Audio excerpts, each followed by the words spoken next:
I've returned again to the slopes that were part of my previous gold exploration in Nevada, because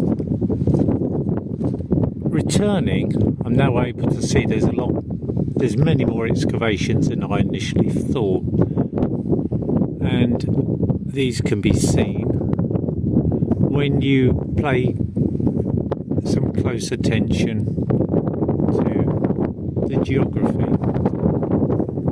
The purpose of this video is really to perhaps put forward, I've been looking today quite extensively at the stream that runs through two valleys, and the stream in places clearly shows that it was excavated mechanically. The machinery's been used on it, possibly to redivert the stream, to maybe there has been a purpose for it, and it's not for extraction of gravel or stone.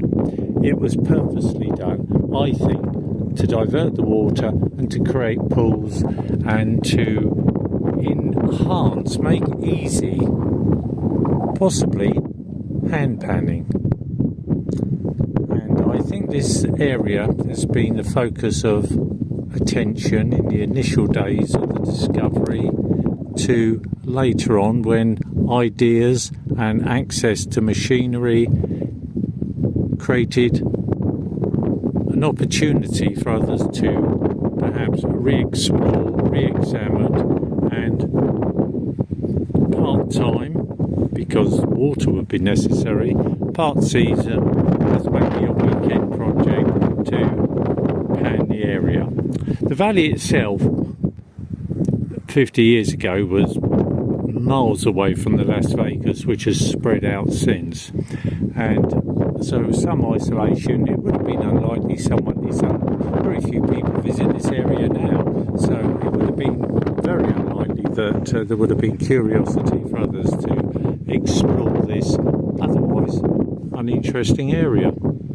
So these are the excavations. The stream is below, and there are two valleys here, and I'll perhaps include the other valley which I've explored today.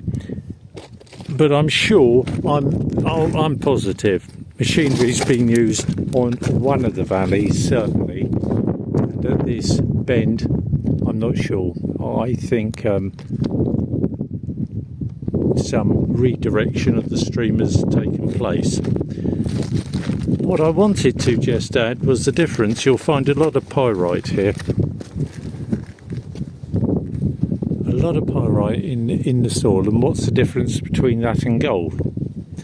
Both look very similar initially. Gold is soft, so it can be tested with a needle and a pin, and you'll need a loop.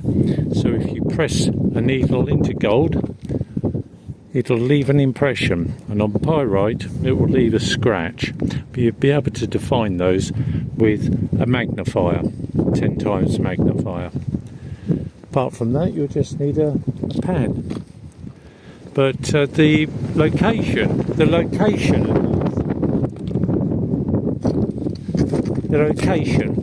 is off of the Pacific Union Trail, which leads to. So you cross over from the college faculty over the Rusty Bridge, which is a cycleway, pedestrian way, and you go straight ahead. And you'll come to a number of valleys, and, well, senses to find the excavations.